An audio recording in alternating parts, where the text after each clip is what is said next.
आखिरकार साईं ट्रस्ट ने माना कि साईं मुस्लिम फकीर थे। ट्रस्ट ने शंकराचार्य से मांगी माफी।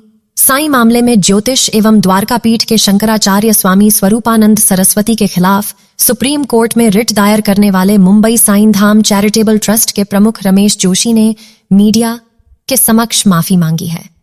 शनिवार को परमहंसी गंगा आश्रम पहुंचे रमेश जोशी ने साईं से संबंधित विभिन्न साहित्य और साक्ष्यों दस्तावेजों के आधार पर यह घोषणा भी की कि साईं मुस्लिम फकीर थे।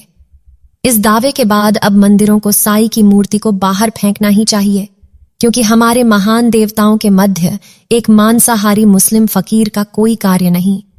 यदि अब भी साईं की प्रतिमा को आप घर में रख रहे हैं तो आपसे बड़ा सनातन धर्म का द्रोही कोई नहीं। साईं बाबा के बारे में बहुत भ्रम फैला है। वे हिंदू थे या मुसलमान? क्या वे कबीर, नामदेव, पांडुरंग आदि के अवतार थे? कुछ लोग कहते हैं कि वे शिव के अंश हैं और कुछ को उनमें दत्तात्रेय का अंश नजर आता है। अन्य लोग कहते हैं कि वे अक्कलकोट महाराज के अंश हैं। इसके विपरीत अब लोग मानने लगे हैं कि वे यवन देश के एक मुस्लिम फकीर थे। क्या सचमुच ऐसा था? जरूर है कि हम अपने संतों पर सवाल उठाएं। जो सोना होगा वह आग में तपकर और कुंदन हो जाएगा। यदि हम आचार्य चतुर्सेन का उपन्यास सोमनाथ पढ़ें तो पता चलता है कि मुगल और अंग्रेजों के शासनकाल में ऐसा अक्सर होता था कि जासूसी या हिंदू क्षेत्र की रैकी करने के लिए सूफी संतों के भेष में फकीरों की टोली को भेजा जाता था, जो गांव या शहर के बाहर डेरा डाल देती थी। इनका काम था सीमा पर डेरा डालकर वहां के लोगों और राजाओं की ताकत का अंदाजा लगाना और प्रजा में विद्रोह भड़काना। अक्सर सूफी संतों की मजार आपको शहर या गांव की सीमा पर मिलेगी, क्योंकि सीमा पर से टोह लेने में आसानी भी होती और खतरा भी नहीं रहता था। चूंकि हिंदुओं के मन में प्राचीन काल से संतों के प्रति श्रद्धा और विश्वास सिखाया गया है, तो वे किसी भी संत पर सवाल नहीं उठाते और उसे संदेह की दृष्टि से नहीं देखते थे। खासकर गांव की भोली भाली जनता तो संतों की तरह कपड़े पहने लोगों पर सहज ही विश्वास कर उसके चरणों में झुक जाती है। ये कथित संत आजीवन यहीं रहकर एक तरह जासूसी का कार्य करते तो दूसरी ओर धर्म का काम। साईं के विरोधी और कट्टर हिंदुओं का तर्क है कि ऐसे कई सूफी संत हुए हैं जिन्होंने रामकृष्ण की भक्ति के माध्यम से हिंदुओं को धीरे धीरे इस्लाम के प्रति श्रद्धावान बनाया और अंततः उन्हें इस्लाम की ओर मोड़ दिया।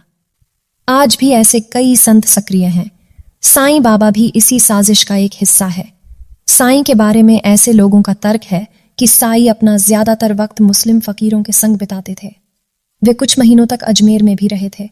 साईं पूर्णत एक मुस्लिम फकीर थे और मुसलमानों की तरह ही उन्होंने अपना संपूर्ण जीवन यापन किया। आओ जानते हैं कि साईं विरोधियों का साईं के बारे में क्या है तर्क। साईं शब्द फारसी का है जिसका अर्थ होता है संत। उस काल में आमतौर पर भारत के पाकिस्तानी हिस्से में मुस्लिम सन्यासियों के लिए इस शब्द का प्रयोग होता था। शिरडी में साईं सबसे पहले जिस मंदिर के बाहर आकर रुके थे, उसके पुजारी ने उन्हें साईं कहकर ही संबोधित किया था। मंदिर के पुजारी को वे मुस्लिम फकीर ही नजर आए, तभी तो उन्होंने उन्हें साईं कहकर पुकारा। साईं ने यह कभी नहीं कहा कि सबका मालिक एक। साईं सच्चरित्र के अध्याय 4, 5, 7 में इस बात का उल्लेख है कि वे जीवन भर सिर्फ अल्लाह मालिक हैं यही बोलते रहे। कुछ लोगों ने उनको हिंदू संत बनाने के लिए यह झूठ प्रचारित किया कि वे सबका मालिक एक हैं भी बोलते थे। यदि वे एकता की बात करते थे तो कभी यह क्यों नहीं कहा कि राम मालिक है या भगवान मालिक है? कोई हिंदू संत सिर पर कफन जैसा नहीं बांधता, ऐसा सिर्फ मुस्लिम फकीर ही बांधते हैं। जो पहनावा साईं का था वह एक मुस्लिम फकीर का ही हो सकता है। हिंदू धर्म में सिर पर सफेद कफन जैसा बांधना वर्जित है, या तो जटा रखी जाती है या किसी भी प्रकार से सिर पर बाल नहीं होते। साईं बाबा ने रहने के लिए मस्जिद का ही चयन क्यों किया? वहां और भी स्थान थे, लेकिन वे जिंदगी भर मस्जिद में ही रहे।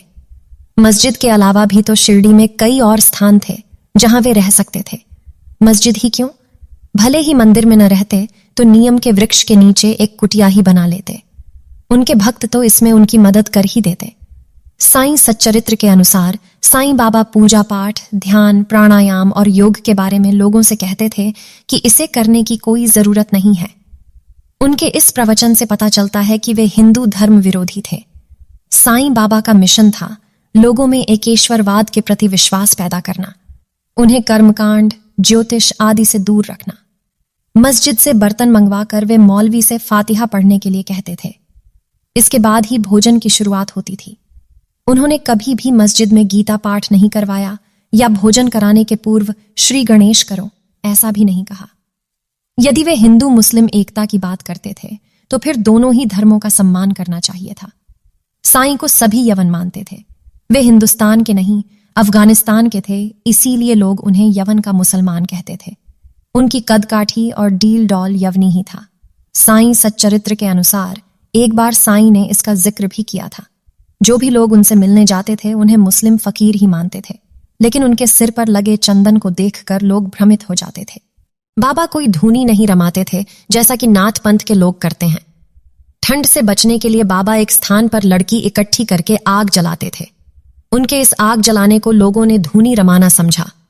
चूंकि बाबा के पास जाने वाले लोग चाहते थे कि बाबा हमें कुछ न कुछ दे, तो वे धूनी की राख को ही लोगों को प्रसाद के रूप में दे देते थे। यदि प्रसाद देना ही होता था तो वे अपने भक्तों को मांस मिला हुआ नमकीन चावल देते थे। आजकल साईं बाबा को पुस्तकों और लेखों के माध्यम से ब्राह्मण कुल में जन्म लेने की कहानी को प्रचारित किया जा रहा है। क्या कोई ब्राह्मण मस्जिद में रहना पसंद करेगा? साईं के समय 2 बार अकाल पड़ा, लेकिन साईं उस वक्त अपने भक्तों के लिए कुछ नहीं कर पाए। एक बार प्लेग फैला तो उन्होंने गांव के सभी लोगों को गांव से बाहर जाने के लिए मना किया, क्योंकि कोई जाकर वापस आएगा तो वह भी इस गांव में प्लेग फैला देता। तो उन्होंने लोगों में डर भर दिया कि जो भी मेरे द्वारा खींची गई लकीर के बाहर जाएगा वह मर जाएगा। इस डर के कारण भोली भाली जनता गांव से बाहर नहीं गई और लोगों ने इसे चमत्कार के रूप में प्रचारित किया कि साईं ने गांव की प्लेग से रक्षा की। प्लेग उनके गांव में नहीं आ सका।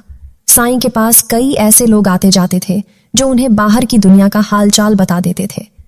साईं का जन्म 1830 में हुआ, पर इन्होंने आजादी की लड़ाई में भारतीयों की मदद करना जरूरी नहीं समझा, क्योंकि वे भारतीय नहीं थे। वे अंग्रेजों के जासूस थे, अफगानिस्तानी पंडारियों के समाज से थे और उन्हीं के साथ उनके पिता भारत आए थे। उनके पिता का नाम बहरुद्दीन था और उनका नाम चांद मियां। साईं के विरोधी साईं चरित में उल्लेखित घटना का उदाहरण देते हुए कहते हैं कि 1936 में हरि विनायक साठे, एक साईं भक्त ने अपने साक्षात्कार में नरसिम्हा स्वामी को बोला था कि बाबा किसी भी हिंदू देवी देवता या स्वयं की पूजा मस्जिद में नहीं करने देते थे, न ही मस्जिद में किसी देवता के चित्र वगैरह लगाने देते। एक बार उन्होंने शिवरात्रि के अवसर पर बाबा से पूछा कि वे बाबा की पूजा महादेव या शिव की तरह कर सकते हैं, तो बाबा ने साफ इनकार कर दिया, क्योंकि वे मस्जिद में किसी भी तरह के हिंदू तौर तरीके का विरोध करते थे। फिर भी साठे साहेब और मेघा रात में फूल, बेलपत्र, चंदन लेकर मस्जिद की सीढ़ियों पर बैठकर चुपचाप पूजा करने लगे। तब तात्या पाटिल ने उन्हें देखा तो पूजा करने के लिए मना किया। उसी वक्त साईं की नींद खुल गई और उन्होंने जोर जोर से चिल्लाना और गालियां देना शुरू कर दिया, जिससे पूरा गांव इकट्ठा हो गया और उन्होंने साठे और मेघा को खूब फटकार लगाई। साईं सच्चरित्र साईं भक्तों और शिरडी साईं संस्थान द्वारा बताई गई साईं के बारे में सबसे उचित पुस्तक है। पुस्तक के पेज नंबर 17, 28, 29, 40, 58, 78, 120, 150, 174 और 183 पर साईं ने अल्लाह मालिक बोला, ऐसा लिखा है। पूरी पुस्तक में साईं ने एक बार भी किसी हिंदू देवी देवता का नाम नहीं बोला और न ही कहीं सबका मालिक एक बोला। साईं भक्त बताएं कि जो बात साईं ने अपने मुंह से कभी कही ही नहीं, उसे साईं के नाम पर क्यों प्रचारित किया जा रहा है? साईं को राम से जोड़ने की साजिश 12 अगस्त 1997 को गुलशन कुमार की हत्या के ठीक 6 महीने बाद 1998 में साईं नाम के एक नए भगवान का अवतरण हुआ। इसके कुछ समय बाद 28 मई 1999 में बीवी नंबर 1 फिल्म आई, जिसमें साईं के साथ पहली बार राम को जोड़कर AUM साईं राम गाना बनाया था। बाबा बाजार से खाद्य सामग्री में आटा, दाल, चावल, मिर्च, मसाला, मटन आदि सब मंगाते थे और इसके लिए वे किसी पर निर्भर नहीं रहे थे। भिक्षा मांगना तो उनका ढोंग था। बाबा के पास घोड़ा भी था। शिरडी के अमीर हिंदुओं ने उनके लिए सभी तरह की सुविधाएं जुटा दी थीं। उनके कहने पर ही कृष्णा माई गरीबों को भोजन करवाती थीं, मस्जिद में साफ सफाई करती थीं और सभी तरह की देख रेख का कार्य करती थीं। साईं मेघा की ओर देखकर कहने लगे, तुम तो एक उच्च कुलीन ब्राह्मण हो और मैं बस निम्न जाति का यवन मुसलमान, इसलिए तुम्हारी जाति भ्रष्ट हो जाएगी, इसलिए तुम यहां से बाहर निकलो। साई सच्चरित्र अध्याय 28 *। एक एकादशी को उन्होंने पैसे देकर केलकर को मांस खरीदने लाने को कहा। साईं सच्चरित्र अध्याय 38। एस्टरिस्क बाबा ने एक ब्राह्मण को बलपूर्वक बिरयानी छकने को कहा। साईं सच्चरित्र अध्याय 38। एस्टरिस्क साईं सच्चरित्र अनुसार साईं बाबा गुस्से में आते थे और गालियां भी बकते थे। ज्यादा क्रोधित होने पर वे अपने भक्तों को पीट भी देते थे। बाबा कभी पत्थर मारते और कभी गालियां देते। पढ़ें 6, 10, 23 और 41 साईं सच्चरित्र अध्याय। एस्टरिस्क बाबा ने स्वयं कभी उपवास नहीं किया और न ही उन्होंने किसी को करने दिया। साईं सच्चरित्र अध्याय 32। एस्टरिस्क, मुझे इस झंझट से दूर ही रहने दो। मैं तो एक फकीर हूं, मुझे गंगा जल से क्या प्रयोजन। साईं सच्चरित्र अध्याय 28। अगर आपको वीडियो अच्छा लगा तो चैनल को लाइक और सब्सक्राइब करें।